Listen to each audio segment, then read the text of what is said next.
नमस्कार, आप देख रहे हैं बीसीसी न्यूज। मैं हूं रमा धीमान। आइए बुलेटिन की शुरुआत करें, लेकिन उससे पहले हेडलाइंस।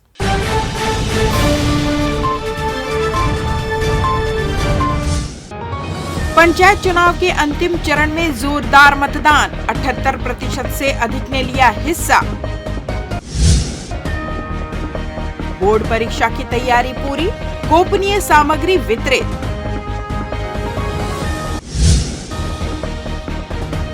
खरीदी घोटाला मामला, हाईकोर्ट ने याचिका की निरस्त। और तापमान में आई गिरावट, गर्मी से मिल रही थोड़ी राहत।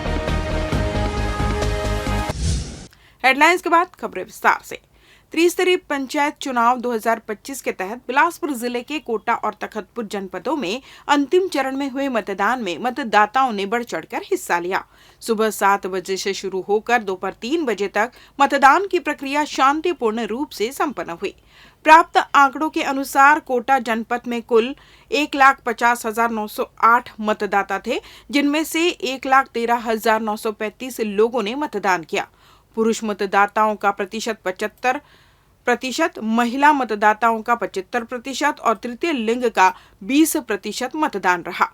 वहीं तखतपुर जनपद में कुल 2,08,291 मतदाताओं में से 1,59,359 लोगों ने अपने मताधिकार का प्रयोग किया, जिसमें पुरुषों का मतदान प्रतिशत 75%, महिलाओं का 77% और तृतीय लिंग का 0% दर्ज किया गया। जिले में कुल मिलाकर 3,59,199 मतदाताओं में से 2,73,000 मतदान प्रतिशत 76% रहा। महिला मतदाताओं का उत्साह पुरुषों से अधिक देखने को मिला। चुनाव प्रक्रिया को निष्पक्ष और शांतिपूर्ण बनाने के लिए प्रशासन द्वारा व्यापक सुरक्षा व्यवस्था की गई थी। मतदान केंद्रों पर लंबी कतारें दिखी, लेकिन मतदाता जोश के साथ अपनी बारी का इंतजार करते रहे। मतदान संपन्न होने के बाद अब सभी की नजरें नतीजों पर टिकी है, जो आने वाले दिनों में घोषित किए जाएंगे। बिलासपुर के सेंट विसेंट पॉलिटी स्कूल में शुक्रवार को टॉयलेट में हुए सोडियम ब्लास्ट से चौथी कक्षा की एक मासूम बच्ची बुरी तरह झुलस गई, जिसको लेकर अब सामाजिक संगठन भी जांच के साथ साथ ऐसी घटनाओं की पुनरावृत्ति ना हो, इसे लेकर एक्टिव हो गए हैं। इसी कड़ी में शिवसेना द्वारा सोमवार को जिला शिक्षा अधिकारी अनिल तिवारी को ज्ञापन सौंप उक्त मामले में उचित जांच के साथ साथ 7 बिंदुओं की मांग उनके समक्ष रखी। इस दौरान शिवसेना के पदाधिकारियों ने सेंट विसेंट पॉलिटी स्कूल में इस घटना की निंदा करते हुए कहा कि शहर के निजी स्कूलों में जमकर मनमानी की जाती है, जिसे लाखों रुपए खर्च करने के बावजूद अभिभावक अपने आप को ठगा हुआ महसूस कर रहे हैं। इन सभी के मद्देनजर शिवसेना ने जिला शिक्षा अधिकारी को ज्ञापन सौंप मांग की है कि जिले के शासकीय और प्राइवेट संस्थाओं में विद्यालय प्रबंधनों के द्वारा बच्ची के नियमित रूप से शाला में सुरक्षा के दृष्टिकोण से आने एवं जाने के दौरान आवश्यक जांच नियमित रूप से होनी चाहिए। शासकीय और प्राइवेट संस्थाओं में सुरक्षा गार्ड तैनात होने चाहिए, जो बच्चों की सतत निगरानी कर सके। साथ ही शासकीय और प्राइवेट संस्थाओं में मान्यता एवं नवीनीकरण उन्हीं शालाओं को जारी करना चाहिए जो कि शासन के मानकों को पूरा करते हों। जो संस्थान मानकों को पूरा नहीं कर रहे हों, उनकी मान्यता तत्काल जांच कर मान्यता समाप्ति की कार्रवाई करनी चाहिए, ताकि जिले में शिक्षा व्यवसाय के रूप में बनकर न रह जाए। ये अभी सेंट विसेंट पिलोटी स्कूल में जो घटना हुई है, केमिकल को लेकर जो घटना घटी है, छात्रा झुलस गई है, उसके विषय में हम लोग आज शिवसेना छत्तीसगढ़ की तरफ से हम ज्ञापन देने आए शिक्षा विभाग में और मांग कर रहे हैं कि हर स्कूल में ऐसी घटना होने से बचाया जाए और कई ठो ऐसी समस्या है जो उसको निराकरण किया जाने की मांग कर हम लोग यहाँ पे ज्ञापन देकर ये मांग किए हैं कि वो जांच तो जिला शिक्षा अधिकारी कर रहे हैं, पर हमको लगता है कि वो पूर्ण नहीं है।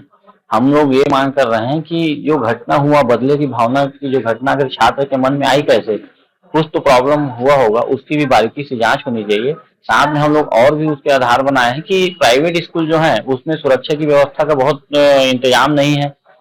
और आने जाने वाले जैसे वाहन है उनके प्राइवेट स्कूल के, इसमें भी मनमानी चल रही है। ये प्रबंधन जो है पूरी तरीके से ध्यान नहीं देता। जब भी ऐसी कोई घटना होती है तब जिला शिक्षा अधिकारी और प्राइवेट संस्था वाले इसको लिपापोती करने में लग जाते हैं।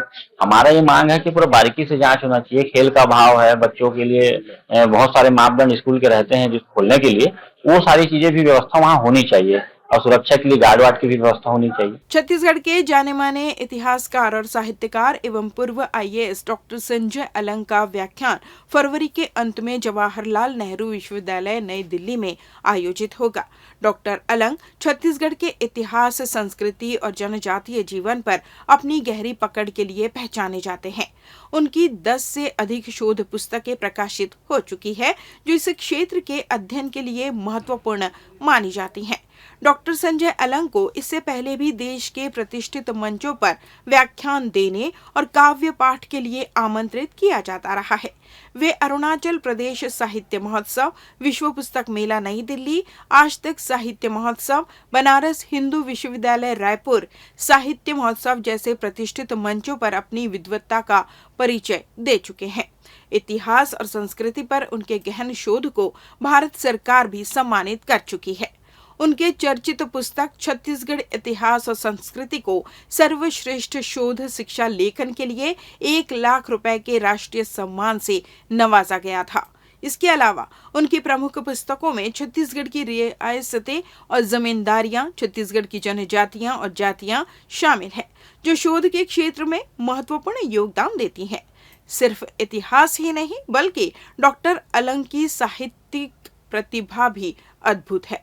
उन्होंने शव, पगडंडी छिप गई थी और नदी उसी तरह सुंदर थी जैसे कोई बाघ नामक हिंदी कविता संग्रह के साथ साथ छत्तीसगढ़ी में महुआ कान म बोलस बांस भी लिखा है। उनकी कविताओं को भी कई प्रतिष्ठित सम्मान मिल चुके हैं। जवाहरलाल नेहरू विश्वविद्यालय में होने वाला यह व्याख्यान इतिहास और संस्कृति में रुचि रखने वाले विद्यार्थियों और शोधकर्ताओं के लिए बेहद खास होने वाला है।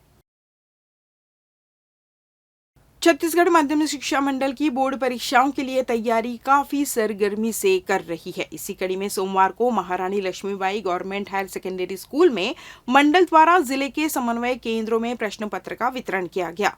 10वीं 12वीं के प्रश्न पत्रों को लेने जिले के परीक्षा केंद्र अधिकारी पहुंचे थे। इस दौरान सुरक्षा व्यवस्था के मद्देनजर काफी व्यवस्था देखने को मिली। सोमवार को ग्रामीण क्षेत्रों के समन्वय संस्था के प्रमुख 73 केंद्र अध्यक्षों को प्रश्न पत्रों और उत्तर पुस्तिकाओं का वितरण किया गया, जिसे कड़ी सुरक्षा व्यवस्था के बीच उनके स्थानीय थाना में सुपुर्द किया जाएगा। आपको बता दें, बचे हुए 58 शहरी केंद्र अध्यक्षों को शनिवार को प्रश्न पत्रों और उत्तर पुस्तिकाओं का वितरण किया जाएगा। आपको बता दें, जिले में भी 131 परीक्षा केंद्र हैं, जिनमें से नकल रोकने आधा दर्जन से भी अधिक उड़नदस्ते की टीम बनाए जाने की बात कही जा रही है। गौरतलब है कि बोर्ड द्वारा 10वीं और 12वीं कक्षा की परीक्षा 1 मार्च से शुरू होगी, जिसे लेकर मंडल स्तर से पूरी तैयारी कर ली गई है। इस वर्ष टोटल 121 केंद्र हैं। पिछले वर्ष की तुलना में 3 अधिक बढ़ गए हैं और आज लगभग 72 केंद्रों का वितरण आज हो रहा है। जिन थानों का शहर से बाहर है उनका आज वितरण हो रहा है। शहर के थाने के अंतर्गत जितने भी केंद्र हैं, इन 72 के अलावा उनका कल वितरण किया जाएगा। केंद्राध्यक्ष को तो खैर पूर्व से ही बताया गया है कि मिशन 90+ के तहत हम लोगों ने पूरी तरह से तैयारी कर रखी है परीक्षा की, तो वो तो प्राचार्यों के लिए निर्देश था। केंद्राध्यक्ष, हमारे यहाँ कभी कोई ऐसी परेशानी नहीं आई है जिसमें परीक्षा में कोई परेशानी हो। बहुत अच्छे से परीक्षा होती रही है। फिर भी केंद्राध्यक्षों की ब्रीफिंग के लिए 27 तारीख को एक मंडल के निर्देश पे एक ब्रीफिंग रखा गया है। अभी तक के लिए MLB में ही रखा गया है। इसे 23 स्थान में 11 बजे से ये ब्रीफिंग है। लेते हैं छोटा सा ब्रेक। पिछले 17 वर्षों से रियल एस्टेट के क्षेत्र में दे रहे हैं अपनी सेवाएं और लगातार शहर की जनता को एक नई लिविंग लाइफस्टाइल। अपने कार्यों एवं सेवाओं के माध्यम से लाखों लोगों की उम्मीदों को दिया है आकार। इसलिए जिले में ही नहीं पूरे प्रदेश में इनकी पहचान है बरकरार। आपके सपनों के घर को हकीकत में बदल कर है दिखाना, इसलिए आपके लिए लेकर आए हैं भाटी आशिया।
के बाद आपका स्वागत है। बढ़ते हैं अगली खबर की ओर। छत्तीसगढ़ के बस्तर यूनिवर्सिटी में कंप्यूटर खरीदी में कमीशन खोरी को लेकर लोक आयोग के आदेश को हाईकोर्ट ने निरस्त कर दिया है।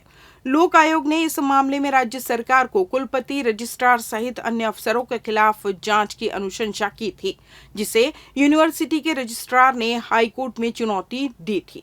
दरअसल बस्तर विश्वविद्यालय में 65 कंप्यूटर की सप्लाई की प्रक्रिया शुरू की गई। इसके लिए रायपुर के एक निजी कंपनी को टेंडर मिला।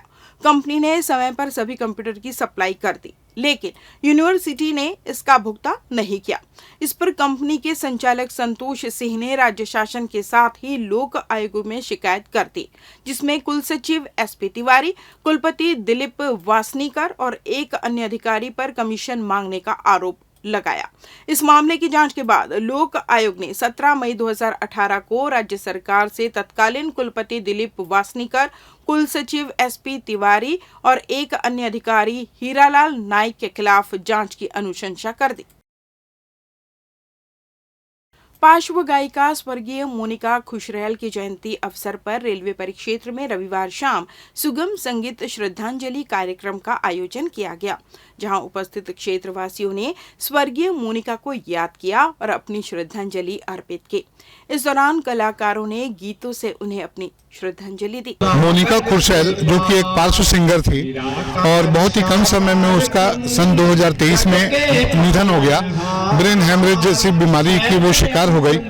वो इतनी टैलेंटेड सिंगर थी कि कई बार हम लोग उसको मना कर देते थे कि भाई तुम इस प्रतियोगिता से दूर हो जाओ।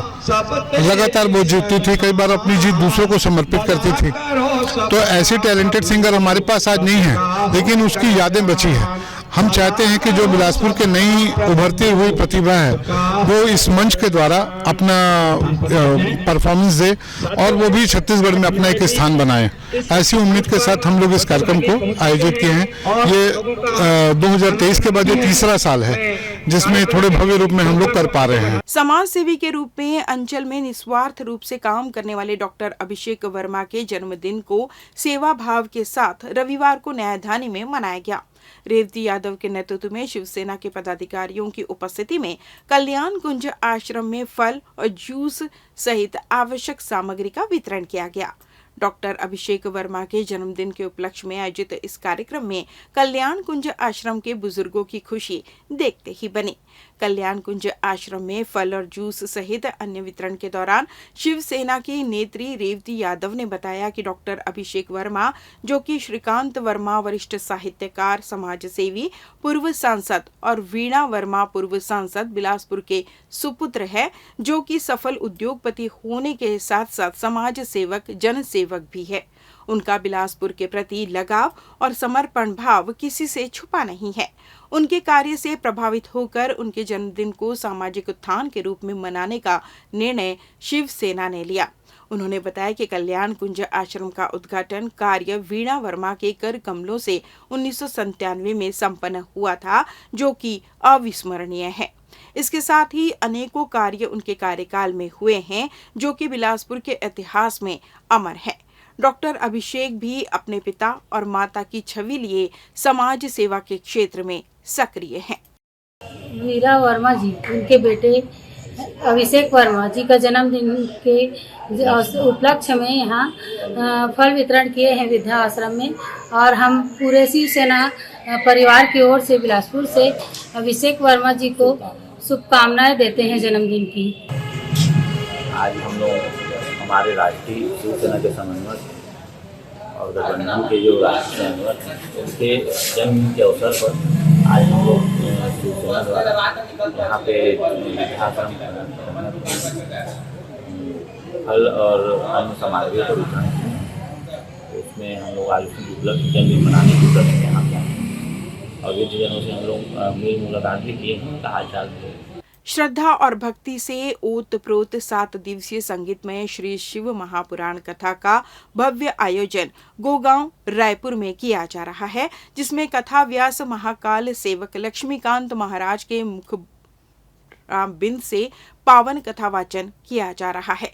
यह आयोजन 20 फरवरी 2025 से 26 फरवरी 2025 तक चलेगा, जिसकी शुभ शुरुआत 20 फरवरी को विशाल कलश यात्रा के साथ हुई, जिसमें सैकड़ों श्रद्धालु उत्साहपूर्वक सम्मिलित हुए। कथा में भक्तों को भगवान शिव की महिमा से अवगत कराते हुए पार्वती जन्मोत्सव, शिव पार्वती विवाह, द्वादश ज्योतिर्लिंग सहित अन्य दिव्य प्रसंगों का विस्तार से वर्णन किया जा रहा है, जिससे पूरा क्षेत्र भक्तिमय वातावरण से गुंजायमान हो चुका है। इस आयोजन के दौरान भजन कीर्तन और धार्मिक अनुष्ठानों की भी धूम है, जिसमें स्थानीय ग्रामीणों समेत दूर दूर से आए श्रद्धालु बड़ी संख्या में सम्मिलित हो रहे हैं। आयोजन का उद्देश्य भक्तों को शिव महापुराण के आध्यात्मिक और धार्मिक महत्व से अवगत कराना है, जिससे उनकी आस्था और श्रद्धा और अधिक मजबूत हो सके। इस पूरे आयोजन का सफल संचालन शंकर भगवान एवं समस्त ग्रामवासी सूर्यनगर गोगांव के सहयोग से किया जा रहा है, जिससे समूचा क्षेत्र शिव भक्ति में लीन हो गया है। सोनभद्र ने भयानक युद्ध करके कुलपकावली का पुष्प लेकर आए और कुलपकावली पुष्प लेकर राजा को दिए। मैखल महाराज, किलीजी महाराज, उनका विवाह तय हो गया। शर्त के मुताबिक विवाह की तिथि निश्चित हो। यहाँ दो कथाएं आती हैं। एक नर्मदा की दासी थी जुहिला, सखी भी थी दासी भी थी। जुहिला नदी, जुहिला नदी एक बार कुछ संदेश लेकर सोनभद्र के पास भेजा। नर्मदा मां जुहिला गई और हूबहू वस्त्र इत्यादि पहन के गई। सोनभद्र जी उसी पर मोहित हो गए। जुहिला नर्मदा ने कहा जुहिला संदेश लेकर गई, जुहिला अभी तक आई नहीं। देखो तो सही, गई वहां देखी तो सोनभद्र और जुहिला आपस में बात कर रहे हैं, प्रेम भरी बातें।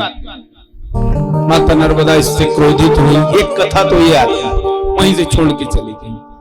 दूसरी कथा, विवाह हो रहा था, मंडप सजा था, विवाह की ढेरी में बैठे थे और विवाह तो चल रहा था, लेकिन जो सोनभद्र बैठे थे विवाह में, लेकिन देख किसको रहे थे? जुहिला को। विवाह किसके साथ हो रहा? नर्मदा के साथ। बिलासपुर में उत्तरी हवाओं के आने से मौसम में बदलाव शुरू हो चुका है। रात में हल्की ठंड का एहसास हुआ, वहीं दिन में भी तापमान में गिरावट दर्ज की गई। रविवार को अधिकतम तापमान 32.5 डिग्री रिकॉर्ड किया गया। वहीं रात में ठंडी हवाएं चलने से ठंड महसूस की गई। मौसम विभाग के अनुसार सोमवार को मौसम शुष्क बना रहेगा। इस बार फरवरी के शुरुआती दिनों से ही गर्मी का एहसास होने लगा है। पहले सप्ताह में तापमान 36 डिग्री रिकॉर्ड किया गया था, जिसके बाद बीच में पश्चिमी विक्षोभ के असर से तापमान में गिरावट दर्ज की गई। एक बार फिर से शहर का अधिकतम तापमान बढ़ने लगा। मौसम विभाग के अनुसार 1-2 दिन में तापमान 2 डिग्री कम हो सकता है। मौसम विभाग के अनुसार पश्चिमी विक्षोभ का प्रभाव कम होने के कारण उत्तर से हवा आने की संभावना है। इसके असर से न्यूनतम तापमान में अगले 2 दिनों में करीब 2 डिग्री तक गिरावट होने का अनुमान है। वहीं अधिकतम तापमान में कोई विशेष परिवर्तन होने की संभावना नहीं है। मौसम मुख्यतः शुष्क रहने का अनुमान है। इस बुलेटिन में बस इतना ही। अगले बुलेटिन में आप सबकी फिर मुलाकात, तब तक मुझे दीजिए विदा। नमस्कार।